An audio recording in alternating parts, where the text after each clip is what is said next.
Narito tayo ngayon upang matunghayan ang nakakakilig, napaka-sweet at talaga namang sobrang inaabangan na istorya ni Kalingap Tata at ni Ate Marian. Sa pagpapatuloy ng ating istorya ay nandun na nga si Kalingap Tata at Ate Marian at nagkita sila. Tinanong naman ni Ate Marian si Kalingap Tata kung bakit daw ba siya naging vlogger at bakit gusto niyang tumulong sa mga tao. Sabi naman ni Kalingap Tata ay kaya daw gusto niya talaga maging vlogger ay na-inspire talaga siya kay Kalingap Val na tumulong sa kanilang mga kapwa. Talagang para daw sa kanya ay nasa puso niya ng pagtulong sa mga mahihirap. Kaya gustong-gusto niya daw ang kanyang ginagawa na maging Kalingap vlogger at makatulong sa iba't ibang tao. Sila yung inspirasyon ko, na-inspire ako sa kanila. Bakit ako nag-charity kasi sila ay mga hinanga ako mga charity, kaya ginagawa ko din yung ginagawa nila kasi gusto kong makatulong din sa mga mahihirap. Kasi yun talaga yung ano ko, kumbaga malapit ako sa puso sa mga mahihirap pagtulong. Kaya iba rin naman din na nakita ko sila Kuya Bal, sila Kalingap Rab na tumutulong. Talagang sabi ko, sana maging ganun din ako na Kuya Bal, kina Kalingap Rab na sana maging charity vlogger rin ako. So hanggang doon na dumating yung opportunity na pumunta sila sa Davao, kaya Kuya Bal, doon pumunta agad ako kasi nakita ko sila na sa YouTube na papunta pa lang sila sa punta pa lang sila sa Mindanao. Yan, ginagalap ko agad yung opportunity na makita ko si Kuya Bal, dahil masilayan ko yung idol ko. Yun nga, talagang ang Panginoon talaga ay may talaga. Sa pagpapatuloy pa ng ating istorya ay kinuwento din ni Kalingap Tata kay Ate Marian kung anong history niya at kung paano siya nakuha sa Kalingap team. Talagang tuwang-tuwa naman si Ate Marian sa mga kinikwento ni Kalingap Tata dahil napakagaling nitong magkwento. Si Kalingap Tata naman ay kinuwento din ang kanyang journey at ipinagmamalaki niya din kay Ate Marian ang kanyang mga talents, katulad na lang ng magaling daw siyang sumayaw, kumanta. Kaya naman habang sinasabi niya ito kay Ate Marian ay talagang syempre kinikilig din si Ate Marian at mas lalong na-inspired at humahanga kay Kalingap Tata. Talagang habang patagal nga ng patagal ay mas lalo nang dumadami ang kinikilig kay Ate Marian at kay Kalingap Tata. Pagkatapos naman nito ay kinwentuhan pa nga ng marami ni Kalingap Tata si Ate Marian. At si Ate Marian naman ay kitang-kita lamang na nakikinig at nag-enjoy din sa mga bawat kwento, istorya at mga sinishare ni Kalingap Tata sa kanya habang nagkikwentuhan silang dalawa. Yun nga, talagang ang Panginoon talaga ay may talaga, gumagawa ng way na makilala ko si Kuya Bal. And then pagpunta ko sa Malalag, sa Mindanao, nung pumunta ako kay Kuya Bal, doon ko nakilala sa Malalag. At doon ay pinasayaw ako ni Kuya Bal. Pinasampol niya ako kung ano yung talent ko. Yun nga, yun ako naman yung opportunity. At pinakita ko naman yung talent ko na sa pagsasayaw. Hindi naman siya pag pinagmumalaki yung talent ko. Magaling, marunong akong sumayaw, magaling. Kasi dancer ako noon. At yun nga, pinasayaw ko ni Kuya Bal, pinasampol niya ako. Yun, nagustuhan niya yung pagsasayaw. Kaya yun, tinanggap niya ako bilang isang Kalingap kasi nagustuhan niya yung talent ko. Kasi yung talent kasi ay yung nagagamit ko sa kanyang mga programa. So, sa mga amateur noon, mga viewers yung talento ko. So, yun ang dahilan, yun ang way na naging Shinare din ni Kalingap Tata kay Ate Marian ang gusto ng mga tao kay Ate Marian. Sabi naman ni Kalingap Tata ay kaya daw talaga nagustuhan ng mga viewers si Ate Marian. Ito ay dahil napakaganda daw ng kanyang ugali at napakagaling niyang makisama. Bukod sa siya ay maganda na, mabait pa ang kanyang asal at talagang go with the flow lang siya palagi. Sabi naman ni Ate Marian ay okay lang daw talaga sapagkat extrovert naman siyang uri ng tao o gustong-gusto niya din talagang nakikipag-socialize at nakakamit ng mga bagong tao at kaibigan.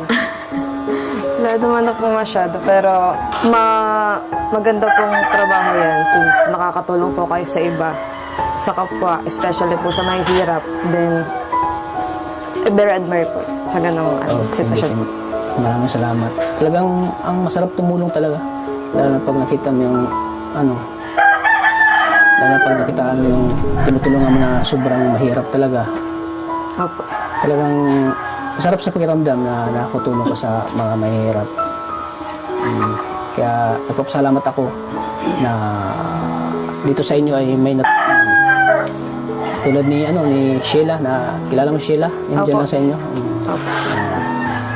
Kasi dahil po sa tulong ng mga dito sa inyo, mga kaya ako natulungan si Sheila ni. At siyempre kay Arjun. Si Arjun yung daan kung bakit nakilala kita. Siya nga po, Grabe, at simple una lang po. pa lang talaga ay pinapakilig na nga ni Kalingap Tata at ni Ate Marian ang mga manonood. Talagang sabi nga ni Kalingap Tata na mas masaya daw siya na nakilala niya si Ate Marian. Kaya naman sabi din ni Ate Marian ay siya din daw. Sabi naman ni Kalingap Tata ay kitang-kita niya naman daw yun sa mga mata ni Ate Marian na masaya din daw si Ate Marian na nakilala siya. Pagtapos nun ay tinatanong lang din ni Kalingap Tata si Ate Marian kung busy daw ba siya, may ginagawa siya. Sabi naman ni Ate Marian ay wala. Kasi parang hindi ka na sa may kasi na ibang babae na pag bago pa lang nakilala. Naiilang po. Naiilang mo. Butit di ka nailang sa amin. Hindi naman po. Socialize naman po akong tao. Wow. Extrovert. Extrovert. Nakakatawa ka naman. Ikaw, pagpatuloy mo lang yung pag-aaral mo, Opo. Ano ulit yung mo? Kurso mo? BS in Applied Mathematics po. Maganda yun. Kasi ano ba yun po? Ituturo mo ba yun sa yung, ano ba yung ibig sabihin pagturo ba yun? Ano po, include po yun. Tapos include po yung accountancy. Then, medyo pinsan ng engineer. Ganun. Ganun.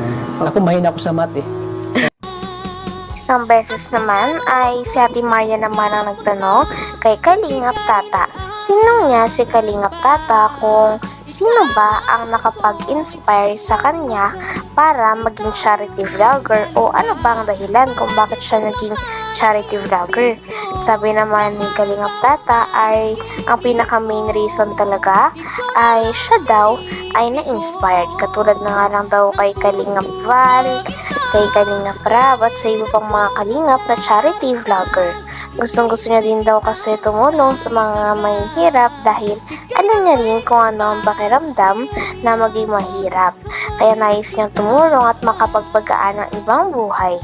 Talagang dahil naman dito ay mas humanga pa nga si Ate Marian kay Kalingap Tata dahil sa vision niya at pangarap niya para sa ibang tao.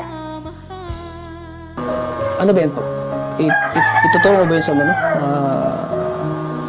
yung, ano ba yung ibig sabihin pagturo ba yun? Ano po, include po yun. Tapos include po yung accountancy. Then, medyo pinsan ng engineer. Ganun. Ganun. Ako mahina ako sa math eh. Sana turuan mo rin ako. Di po ako magaling magturo. Turuan mo ako na mahalin ka. Sana all. Ay, masaya ako na nakilala kita. Salamat po. Maraming salamat talaga. Itong pag-uusap natin ay talagang binigay mo ng oras na pag-usap tayo yan. Opo. As long as wala naman po akong ginagawa, di naman po kayo nakakaabala. Taga saan ka nga po pala? Saan ka muna nagmula bago ka naging Sa Mindanao po.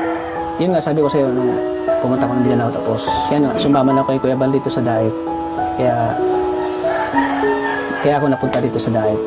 Hanggang ngayon, tuloy-tuloy na rin pag-search. Hanggang dito na lamang muna ang ating nakakakilig, napaka-sweet at talaga namang sobrang trending na istorya ni Kalingap Tata at Ate Marian. Maraming salamat sa inyong panonood. Hanggang sa muli. Bye!